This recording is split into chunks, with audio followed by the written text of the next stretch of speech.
in the heart of the Welsh valleys, a young man had a deceptively young and unfathomably handsome man had decided that it was his destiny to become the greatest dog agility handler the world had ever seen. So he set about learning his craft. His front crosses were crisper than a dry December morning in the Brecon Mountains. His ketchkas were slicker than a boiled pigeon in a rubber tube sock. The intensity, accuracy and speed and natural flamboyance he brought far surpassed anything the sport had ever seen and would ever likely see again. The time was approaching where he would be ready to shine on the world stage and begin his legacy. But he realised, to win any battle you must first know your enemy. Welcome along everyone, and thank you for joining us again on an episode of Know Your Enemy. Today we've got the internationally renowned dog agility competitor and trainer Max Sprinz. He's won many medals at international level and is considered one of the top competitors in dog agility. I really enjoyed our chat and I really hope you can get something useful from it too. Before we dive into today's episode, I just want to give a quick shout out to our sponsor, the Karma Fitness Academy. If you've been thinking about taking your fitness to the next level and you compete in dog agility, then this might be the website to suit you. Karma Fitness Academy is your one-stop destination for top-notch training and resources. Whether you're a seasoned pro or just starting in agility, we've got something to suit you and the goals that you are aiming for. From specialized courses down to personal training, there is something for everyone. Even if you're just looking to improve your quality of life, there's plenty on there for you. All can be accessed to suit your own schedule with minimum equipment, and every session is led by myself on a pre-recorded video that you can follow at your own convenience. So if you've been debating it and you haven't been sure how, then the website might be worth checking out for you. We'd love to have you in our community. www.karmafitnesswales.co.uk. Thanks again to the incredible community that allow me to make these podcasts for all of you. Now let's jump into today's episode. Okay, welcome along everyone for another episode of Know Your Enemy. And this week I am very happy to introduce Max Sprinz. Max, do you want to say hello to everyone?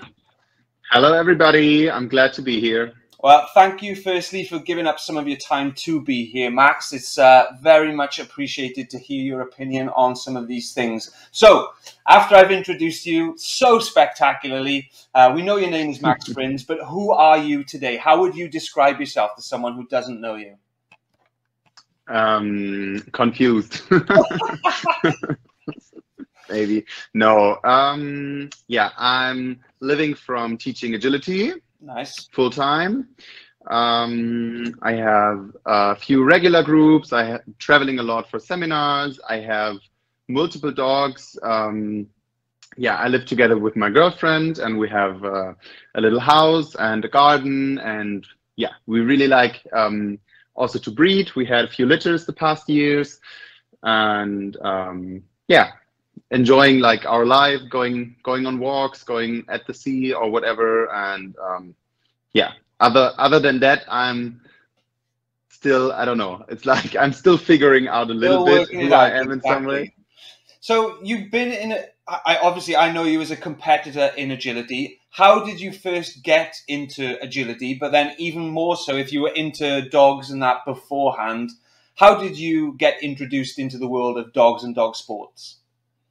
Yeah, well, when I was little, we had a dog when I was like 3-4 years old.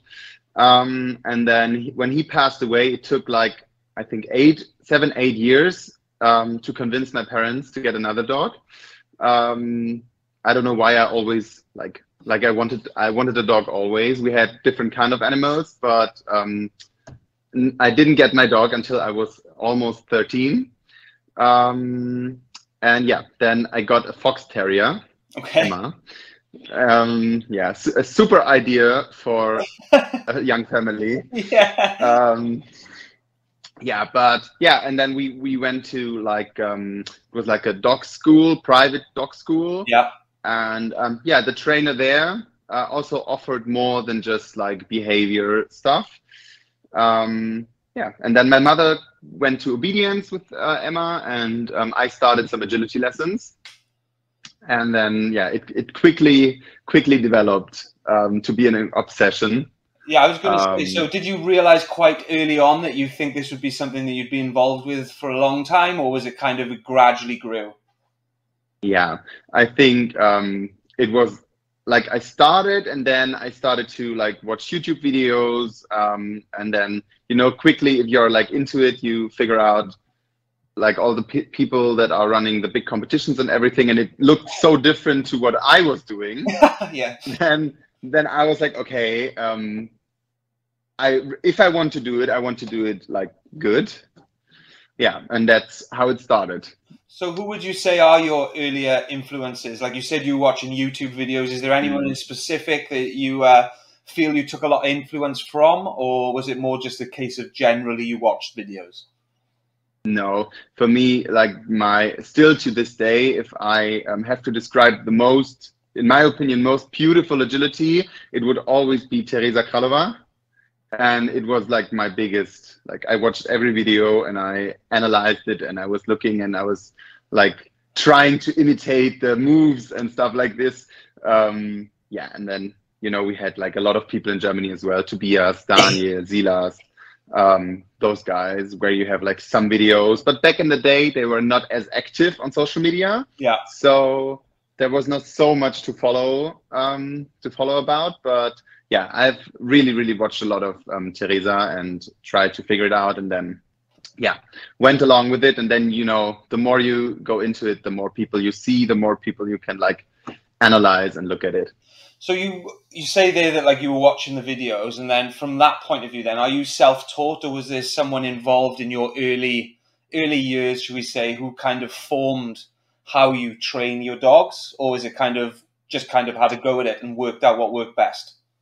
Well, if I take you like back a few years, I would be sitting in my room, and I would like be there for 2 hours watching those videos, and then I go into my garden and try to figure out a way how to teach my dog the same skill. Cool. Yeah, so always if I talk about it, I always feel sorry to Emma and the border collie of my father, because they had to like work with me back in the day. Yeah. Yeah, but I think that actually what like makes it somehow like your own way of teaching or of like training your dogs, if you have to figure out some things for yourself. I think trainings and going to trainers and stuff like this is really important and really good. Also online training, but at some point I think you gotta have to figure out a little bit of your own mind and opinion about everything, because that's like what separates you from other people. Yeah, for sure. I think that's really good advice. What's the best bit of training advice you've been given and wish you had it from the start then? Oh, that's a good question. Actually, to like work on the negative, work on the weakness, but have the like the strength must be in like a much bigger, you know what I mean? You have to look at the good things in a much like more intense way than looking at the negative things. So focus on the good things, but still work on the negatives. Yeah. So, and also like the longer I'm training and the longer I am teaching regular people, the more I figure out that those people who have are like not developing as much as they would maybe want to, those are the ones always complaining about everything. Yeah. No, I can totally see where you're coming from. Yeah. Yeah, it's kind of that like growth mindset, and the ability to look at what is bad, but not fixate on it to a point where that's all you're concentrating on, but kind of use it to get better rather than think, oh God, I'm bad. Think, oh, I can get better at that. Exactly. So yourself as a competitor, you've been competing at, you know, the highest level for a good few years now. And I think it's fair to say, from my point of view, I've been competing internationally, like I was a couple of years, not as long as you, but agility as a sport is seemingly changing quite a lot, right?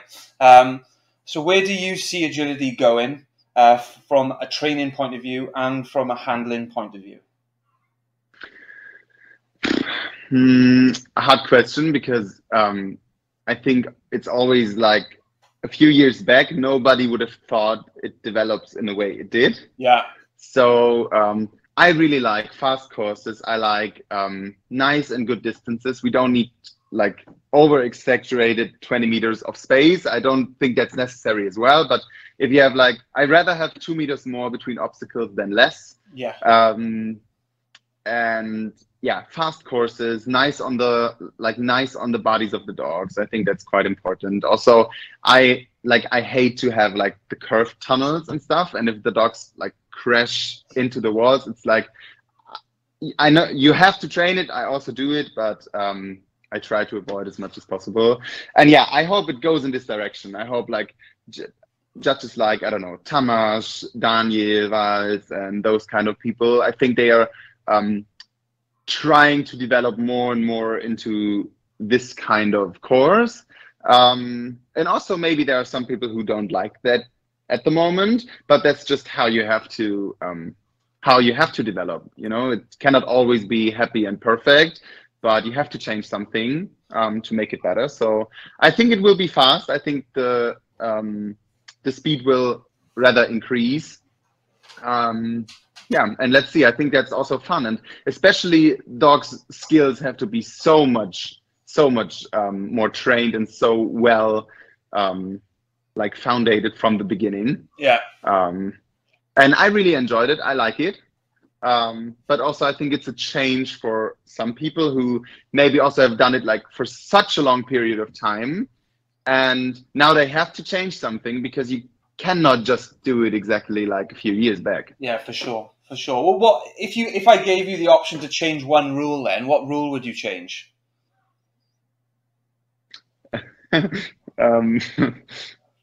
My first thought was seesaw. Yeah. You don't like an obstacle, or? I like it, but I have like a traumata from 2022 EO. Yeah. Where style was sliding and everybody screamed, and it wasn't the fault, but I thought it was, so I fucked it up afterwards. Yeah. I remember. So I remember watching. So it's a little trauma in my brain. Yeah. No, I don't know which rule would I change. I think I would adjust the minimum meters. I would add like, I would say, I don't know, minimum 7 meters. But if you have judges who do like 5 meters, I don't even want to run those courses anymore. Yeah, it's less enjoyable. I mean, I Yes. think anyway, and like for a dog and for a handler, I just don't see where the enjoyment is, and constantly asking your dog Exactly. to turn around. Yeah, it's just, yeah, it can be frustrating for sure, I think. Let's talk about international level competition then. As you said, you competed for Germany this year. You guys are renowned for doing well at the highest level. What do you put that down to? I mean, you have to watch German tryouts, because if you watch German tryouts, you can see that you have to be fast, you have to be consistent all the time. Yeah. Otherwise, you won't even be able to go there. So I think that's why, like for the past years, Germany has been really good at those big competitions, because we are prepared to run clean and have good times, because otherwise we wouldn't be at the event itself. So, and I think that's due to, like, we have so many people who are doing it at a very like high competitive level, and we have so many people, like you can go every week to like multiple trainers who are only living from agility, who are teaching seminars and who are running the highest level competitions. And you even have at some like tryouts, you have people who should really run at the big events, but they will not qualify, because it's like you have only so little spaces and so little spots that it's just not possible. We have so many great competing teams that it's like, really not easy to go there. So, but also that's why we always have to improve and get better, because otherwise you will just get overtaken, right? Yeah, I think for me it's the fact that, like you said, you've got such strength in depth. You can't afford to have weekends where you're not competing well, because someone else will, and then they'll take your place on the team.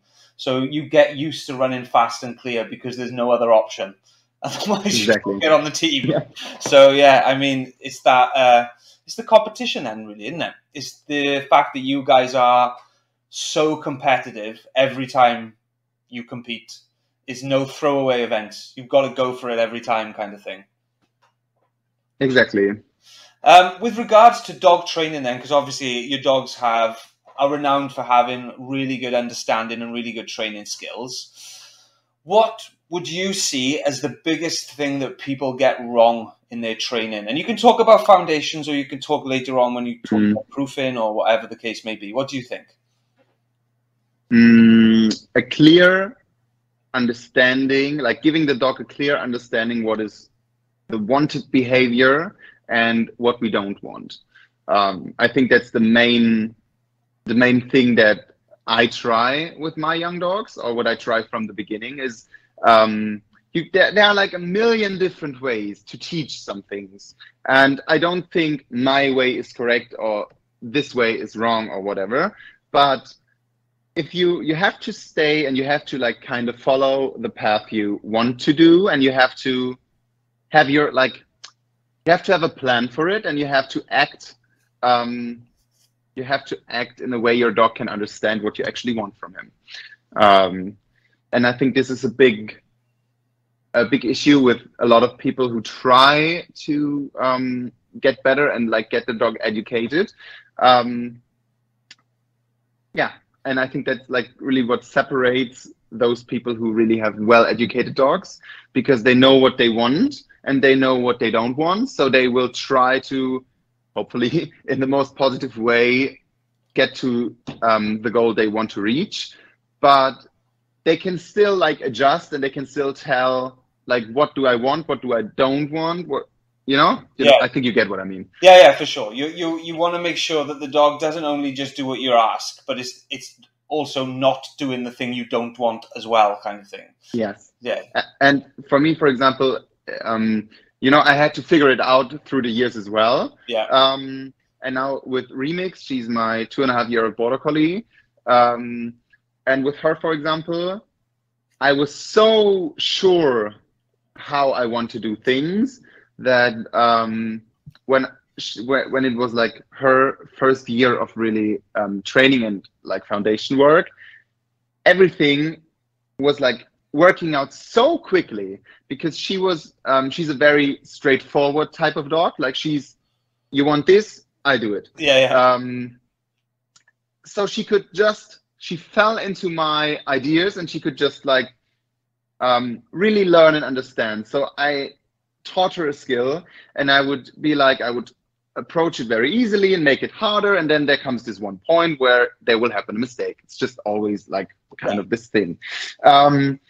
And when this mistake happened, and I told her, "Ooh, that was wrong," and then she was like, "Okay." And then I tried again, a little bit easier approach. She managed. I went back to the harder approach. She managed. No problem anymore. And this is how it went from the first training till competing.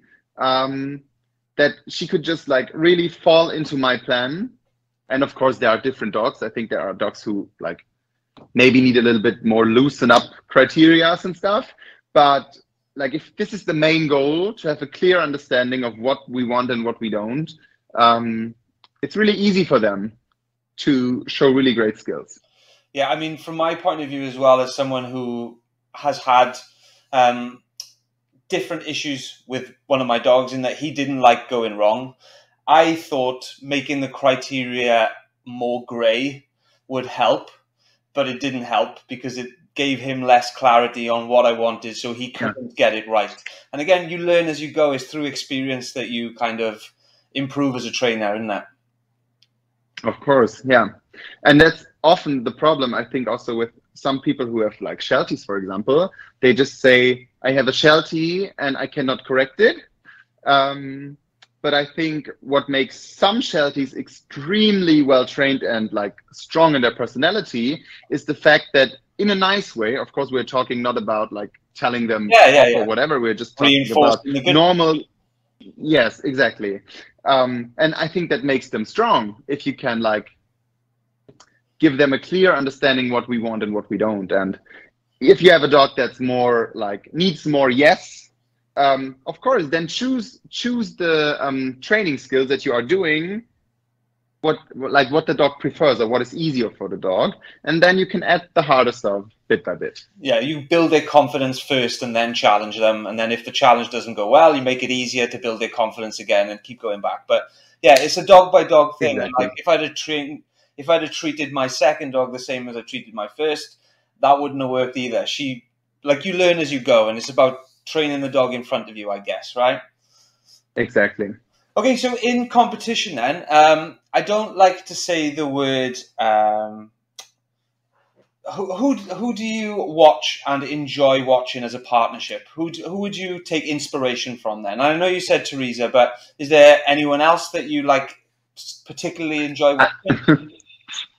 Yeah, I have a problem if I don't say Ramona and Lyric, my girlfriend. yeah.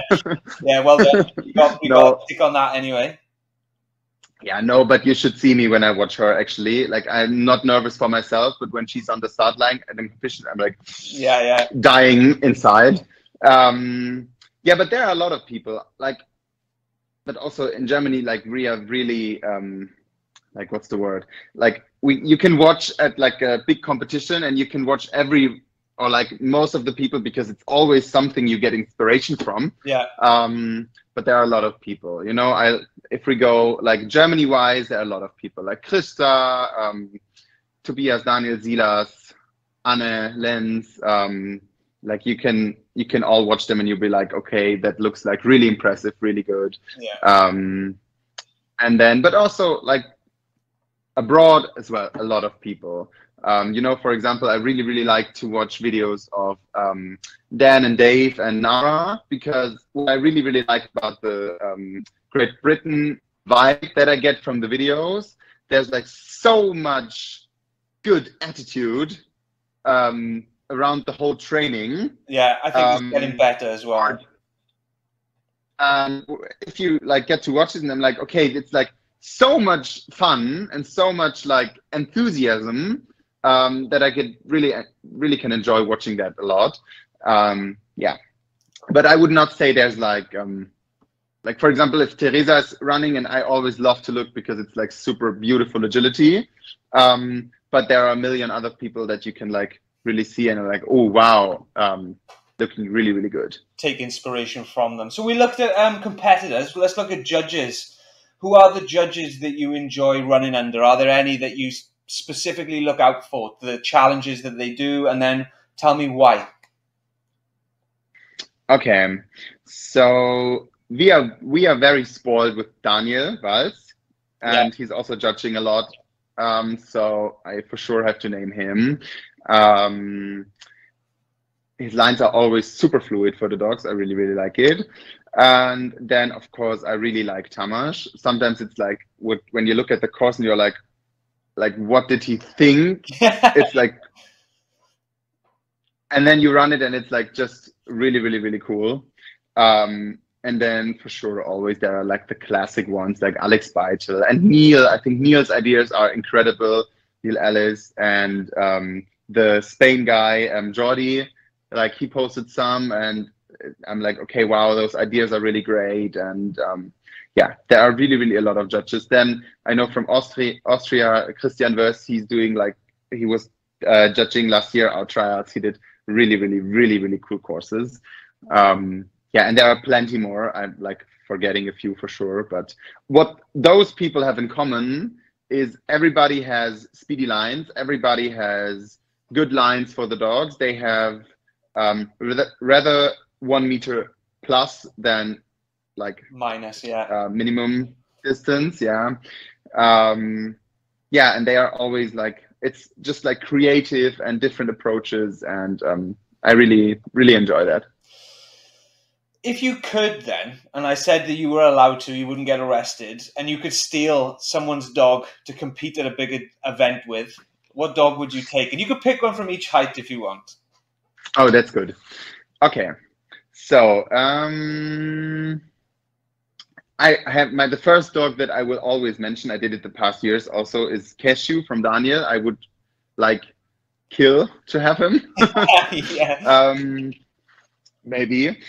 And then in small, well, are we talking the training that they have now, or are we talking the training that they could have had, or that they maybe, Yeah, yeah. You can do potential. Yeah, ones that you would like to have had. Okay, because I have one really cool Sheltie in my training.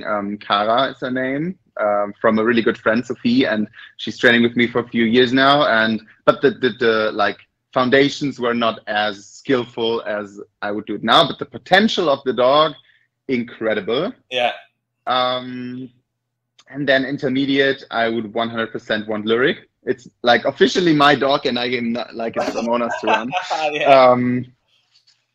But other than Lyric, I would really like to steal Zola from Ariane Weber, or here Clippy from Dalton. Yeah. I would take her as well. Maybe, I don't know. It's hard to choose an intermediate. I think I would probably choose Clippy. If I had to choose only one. Yeah, she's a special. And then large.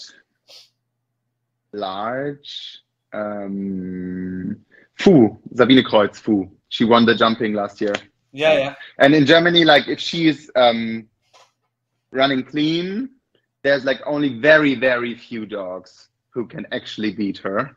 And they are not even like, she's usually, you could say, if you have like 20 runs and she has 20 perfect runs, she will win 17 of them. And then there are like 3 who someone might be a little bit faster. Yeah. So she's consistent. She's really fast as well. Yeah, I think she would be my large pick. Yeah, that's good. I like it. I'll have to check that dog out. I don't know her, but I know of her obviously. So I'll have a closer look. Yeah. What are your future goals? What are you looking towards as being the next things that you're aiming for now? Yes.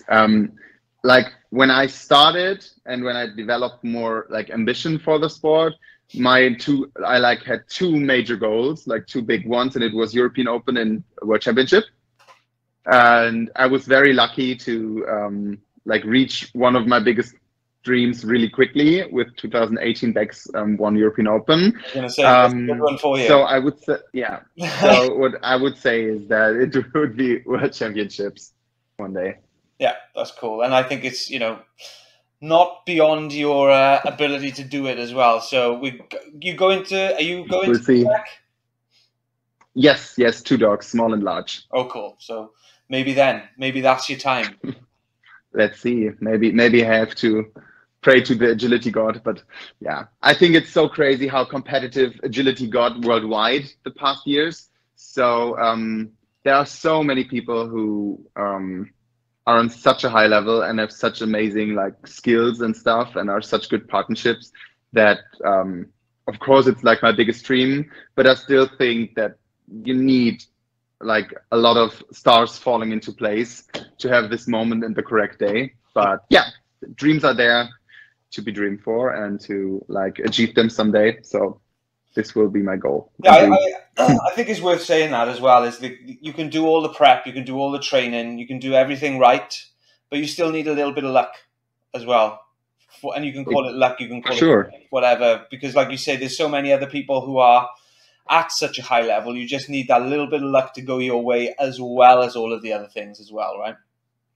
Exactly. It's not only in your hands. Yeah, for sure. So we can talk about agility, or you can talk outside of agility, but what is the thing you're most proud of?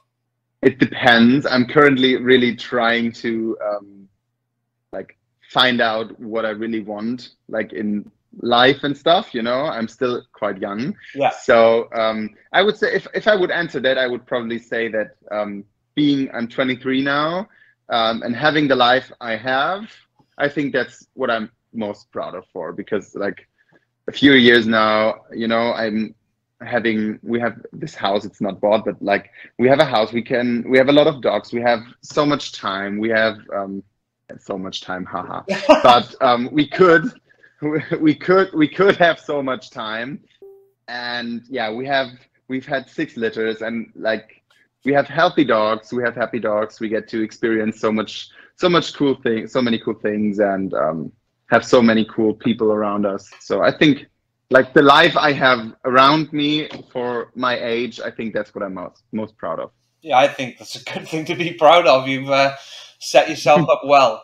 And then looking at the other side of things then, up to this point, what do you see as your biggest failure? And then what did you learn from it? I think like a part, maybe also in agility a little bit, but like focusing really on myself is sometimes that like if a friend would ask me for training, that I would rather give him those 30 minutes that I could have trained my own dog. Yeah. Or instead of, you know, doing something for myself, I would, you know, do something for my friends or whatever. Like, and it's like my own personal fault, or like not fault because I did it because I wanted to, but it's like I should sometimes prioritize myself a little bit more, and I'm trying to do that more and more, and it feels good, but it's sometimes hard. Yeah, I 100% get where you're coming from. Sometimes it's the hardest thing in the world to put yourself in front of others and your friends, but also sometimes it's very much needed for your own sake. Especially like you said, I know you're busy. I know that you do a lot of training, and because of that, it's even more important to put yourself first sometimes, because otherwise it'll be easy to get burnt out, I suppose, right? Exactly. Yeah. What do you see most that annoys you or makes you angry? And again, it can be in dog agility, but it could be outside as well. Okay. If I have to say, like if we go into agility, what drives me mad, and I had it recently, and I was really like, people who train with me know that I'm not like, I think I'm usually a nice person. Even if you have mistakes, like I'm all right to tell you like a million times what you should do. But recently I get really, really annoyed if people do 10 mistakes, handling mistakes, and then the dog in like the 11th try, the dog is doing a mistake. And then they blame the dog. Yeah. For like, then they are knocking a pole, and I'm like, fuck's sake, your dog had to do 11 tries until you managed to do it right, and now you are the one blaming the dog. This drives me mad. Yeah, completely mad. I remember when I first started, I came into dog agility through my wife. When she got pregnant, I just ran the dogs to keep them fit. That was what it essentially was. But I used to play football or rugby, so I was competitive, but in those sports. And I remember always watching what my wife did and thinking how easy it was. And obviously, we all know it's not that easy. And I remember running, and like I had that really competitive nature, and it was like the second lesson I ever had ever. And do you know Bonnie Quick? Yeah. So I was really lucky. Most people don't get a second lesson with someone who's competed at that higher level.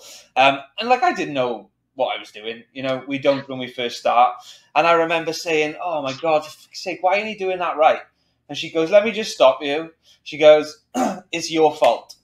And she goes, and even if you feel like it's not your fault because you're handling well, it's still your fault because you trained him.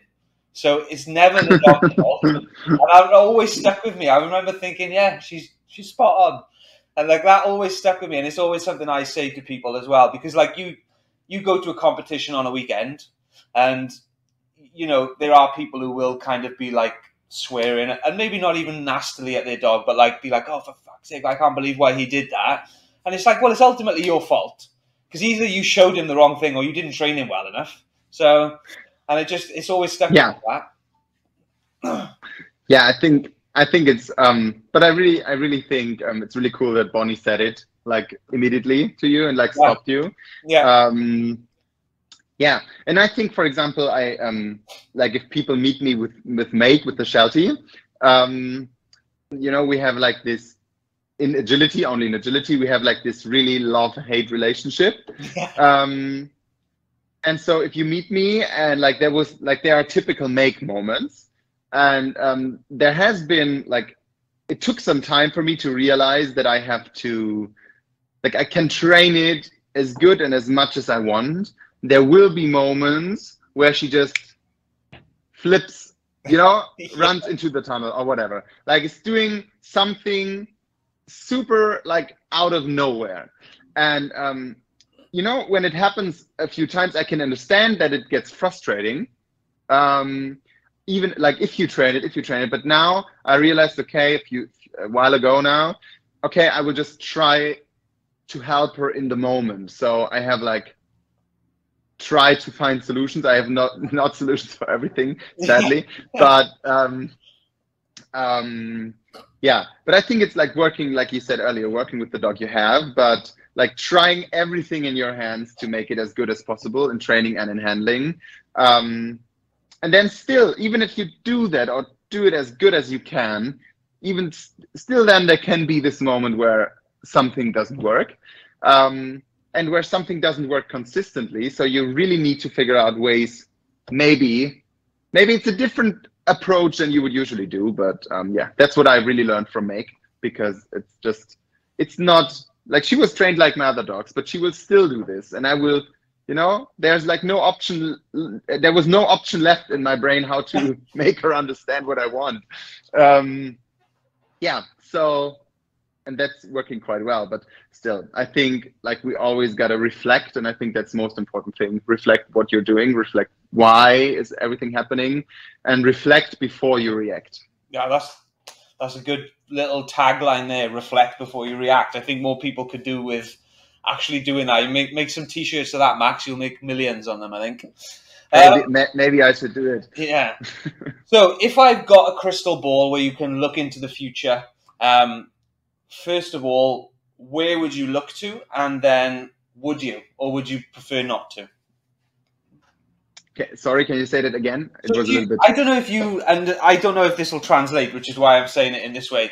Do you know a crystal ball where people look into to see that? Yeah, okay. Yeah. So I say to you, right, you've got a crystal ball and you can look into your future. What part of your future would you look into? And then, or would you not want to look into it?